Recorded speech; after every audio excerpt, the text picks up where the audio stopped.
Why does the US need an amphibious ship with Marines and boots on the ground to take over Iran? Well, the US has been bombarding the Iranian shoreline for weeks. Here's the problem: the Iranians use fast attack boats. While the US has these aircraft carriers, they cannot go into the shallow waters in the Strait of Hormuz. The solution is these amphibious ships that can launch hovercrafts and transport Marines with assault vehicles. The idea is to hunt down hidden launchers and attack all the targets near the shoreline. Why amphibious warships and Marines are specifically required to clear the Strait of Hormuz? First, the geographic problem.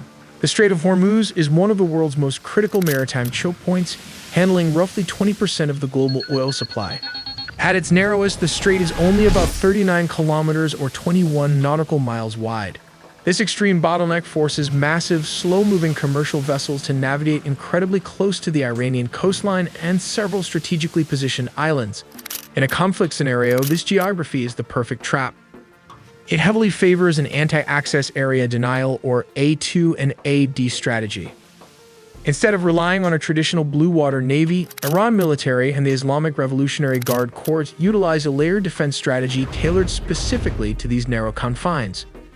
This network includes naval mines deployed to indiscriminately halt traffic, swarms of fast attack craft designed to harass or board larger vessels, land-based coastal defense cruise missiles hidden in the mountainous coastlines, and loitering UAV used to track and target ships. Traditional U.S. Navy warships are incredible machines designed for deep-water combat and long-range missile defense. But in shallow, congested waters, their reaction times to a coastal missile launch or a small boat swarm are reduced to mere seconds. They are vulnerable. So what is the solution? You need these amphibious assault ships. To counter these coastal threats, the U.S. deploys specialized vessels like the America-class U.S. Tripoli alongside Wasp-class and San Antonio-class ships. Unlike standard aircraft carriers, a ship like the USS Tripoli is essentially a mobile 45,000-ton expeditionary base optimized for coastal operations. It carries a deadly versatile payload. F-35B Lightning II fifth-generation stealth fighters capable of short takeoff and vertical landing. They provide precision airstrikes, electronic warfare, and advanced sensor networking to hunt down hidden coastal missile batteries. Ospreys and Super Stallions, heavy-lift aircraft that can rapidly insert combat troops deep inland or onto hostile islands. They've also got these Viper and Venom choppers. Basically, these are lightweight attack helicopters.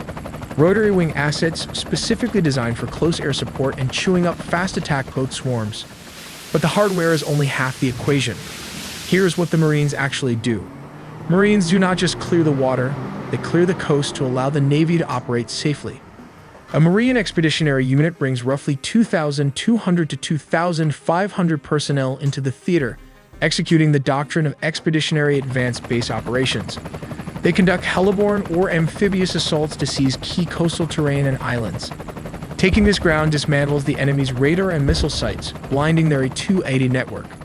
Before Navy minesweepers can even begin clearing the strait, the shorelines must be secured so those vulnerable vessels aren't fired upon.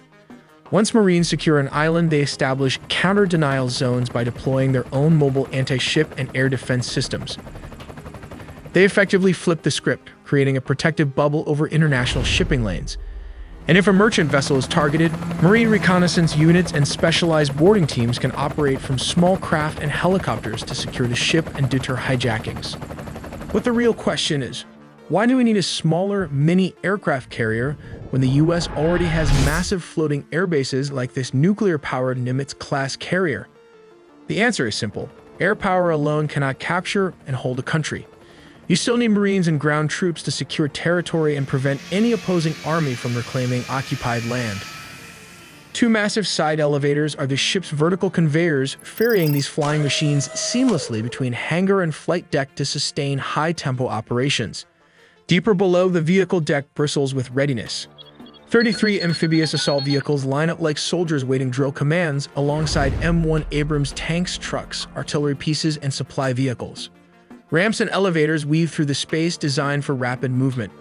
The moment the order drops, engines roar and vehicles roll forward to the launch point.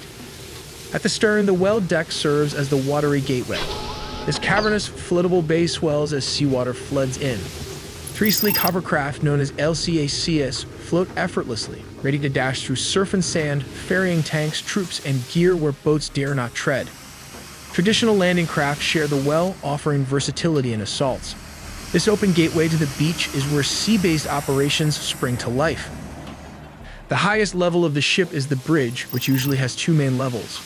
The main level handles navigation and ship control, while the upper level, called the bridge wings, helps with better visibility and maneuvering during docking. These two levels let officers effectively command the large vessel. During underway replenishment, 7 to 10 key officers and crew members are on the bridge to maintain control. This team includes the captain, executive officer, officer of the deck, conning officer, helmsman, lee helmsman, and quartermaster of the watch. The captain supervises navigation by plotting courses, calculating distances, angles, and speeds, and adjusting for wind, currents, and tides. This is to ensure the ship isn't compromised by enemy coastal defenses. If you don't want your phone and emails to get compromised like that, you should get this military-grade VPN. Think of Surfshark VPN as your frontline defense. It scans and detects threats, alerting you to thousands of dangerous emails. Beyond that, it includes a robust antivirus software to shield your devices from viruses, malware, and tracking by ads, bots, or third parties. Finally, with Surfshark VPN, a single subscription covers not just you, but also your friends or even your entire city if you wanted. Go to our link surfshark.com/AITele. By buying through the promo link, you will get 4 extra months free, assured by a 30-day money-back guarantee. But why do military need an amphibious warship when we have a 4 billion aircraft carrier? Its air power is unmatched, rivaling that of a small country and able to shift the battlefield from hundreds of miles away. Yet despite this immense power, aircraft alone cannot occupy or control land. They can destroy enemy forces and infrastructure, but cannot march into cities, secure streets, or protect civilians. Winning a conflict requires soldiers on the ground to hold territory and stabilize the area. This is the critical role of the amphibious warship. It carries marines, tanks, and armored vehicles close to hostile shores and deploys them quickly using hovercraft. These hovercraft traverse water, beaches, and difficult terrain, delivering troops where traditional landing craft or aircraft can't go. Marines then secure beachheads and push inland to clear urban areas and complex battlefields, missions impossible without boots on the ground. The strength of amphibious forces lies in their seamless integration of ground troops, tanks, helicopters, and F-35 fighters, working together to suppress enemy resistance and maintain momentum. Hovercraft add tactical flexibility by bypassing coastal barriers and carrying heavy vehicles air transport can't handle, allowing forces to strike where the enemy least expects. Once ashore, amphibious forces conduct sustained operations backed by naval gunfire and air support, stabilizing captured areas and protecting civilians. Their operations follow a disciplined rhythm: planning, embarkation, rehearsal, movement, and swift action, transforming sea power into lasting ground control.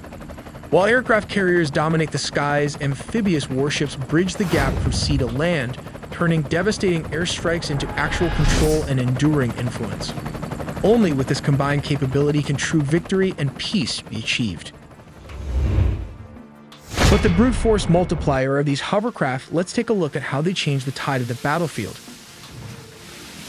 U.S. Navy hovercraft, specifically the landing craft Air Cushion and its upgraded counterpart, the ship-to-shore connector, revolutionize amphibious warfare with their speed and versatility. These hovercraft can travel at speeds over 40 knots, about 46 miles per hour, far quicker than traditional landing craft, drastically reducing transit time from warship to shore. Their unique air cushion design allows them to glide seamlessly over water, beaches, marshes, ice, and difficult terrain, places where conventional boats cannot operate. This ability opens access to roughly 70 to 80% of the world's shorelines, vastly expanding potential landing zones beyond the limited 17% reachable by older landing craft. Hovercraft can carry a 60 to 75-ton payload, enough for one M1 Abrams tank or multiple armored vehicles and several dozen troops, making them invaluable for rapid deployment of heavy forces ashore. Their capability to bypass natural obstacles like reefs, mines, and mudflats ensures that forces land where enemy defenses are weakest or least expected, enhancing tactical surprise. Thanks to this speed and terrain flexibility, hovercraft enable amphibious forces to launch fast, over-the-horizon assaults, sometimes deploying from 20 to 50 miles or more offshore, significantly increasing ship survivability by operating beyond enemy missile ranges. Operations using hovercraft changed the battlefield by allowing swift buildup and sustainment of combat power ashore, combined with naval gunfire and air support, maintaining momentum and overwhelming the enemy before defenses can react. In the age of drone warfare, a giant ship like the Wasp class, a floating airport, faces new vulnerabilities. Even a simple $20,000 Iranian drone has the potential to wreak havoc on its platform. To resist such threats, these ships are armed with multiple defensive layers designed to counter attacks from every angle. At the bow and stern, the RIM 116 rolling airframe missile launchers rise above the starboard side superstructure, offering clear lines of sight and rapid interception capability against incoming missiles. Midway along the ship, on both port and starboard sides, the RIM 7 Sea Sparrow missile launchers work in tandem with their fire control radars to provide broad coverage against aircraft and missile threats. Failing systems protect the superstructure and are found forward and aft of the ship. Some Wasp-class ships feature a third amidships, ensuring that defensive fire overlaps and every sector remains covered. Mark 38 machine guns sit at the edges and corners of the hull, their elevated open-deck mounts giving them a wide field of fire to engage fast boats or drones approaching from any direction. Closest to the weather deck, 50 caliber M2 Browning machine guns are distributed at the bow and amidships on both sides. These are placed so operators can quickly respond to low, close-in threats approaching the waterline, filling the final gap in the ship's comprehensive defensive envelope. If the preceding method proves ineffective against small targets, another close-in weapon system, the CRAM, comes into play. The CRAM integrates the radar and electro-optical system of the Phalanx, but this bad boy alone packs an 11-cell RAM launcher that can be reloaded, thus creating an autonomous system that can engage threats without relying on external information. Within the CRAM is the RIM 116 rolling airframe missile equipped with an infrared homing device. This small, lightweight infrared homing surface-to-air missile is specifically designed for engaging subsonic missile. We make original videos from scratch and animated by humans, so please subscribe to not miss a beat.